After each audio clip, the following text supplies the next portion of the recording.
The Bill of Rights are known as the first 10 amendments in the Constitution.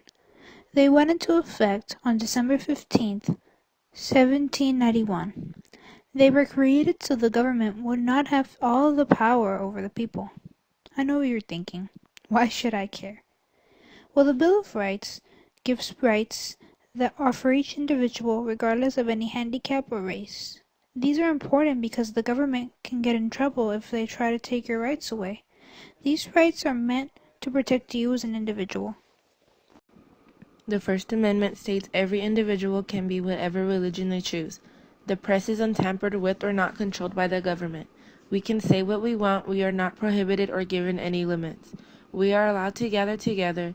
The government cannot tell us not to petition. Examples of the First Amendment would be a violation if Congress created a national religion or showed favoritism towards a particular religion. The Second Amendment is the right to bear arms, which pretty much means that we can own and keep guns. Usually this means we keep guns for emergencies. The government can't take this away from us.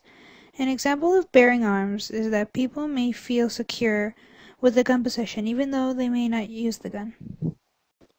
The Third Amendment involves quartering troops in times of peace.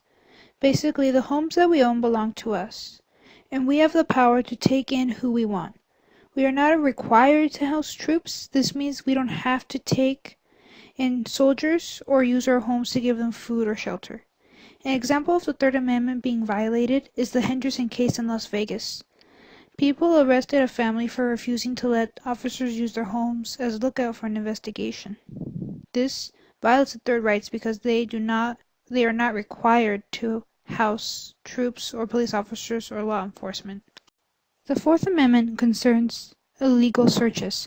A house or property of yours cannot be searched without a warrant, and this amendment is not to be taken away or violated.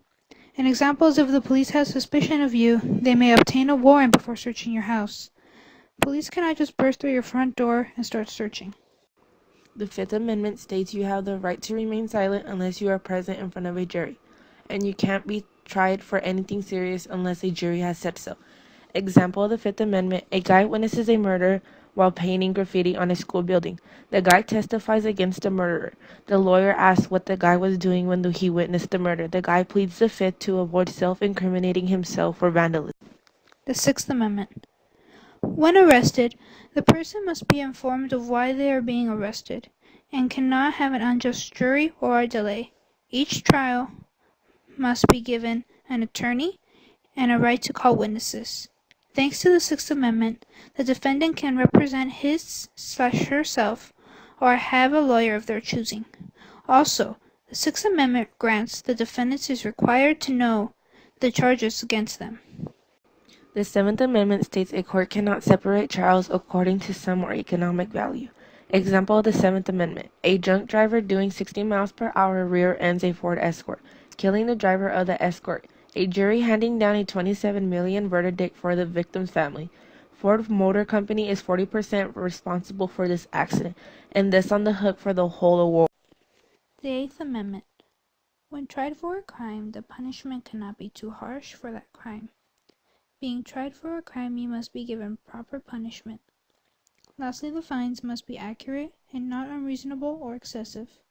Some examples of cruel and unusual punishment are burning alive or disemboweling.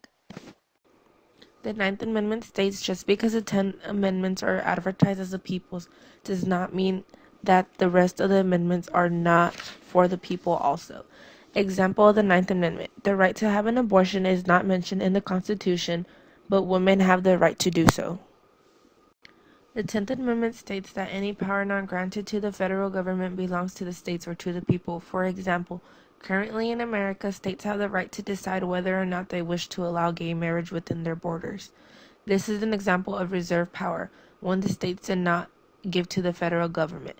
Some other examples, age people are allowed to drive and whether or not they want the death penalty.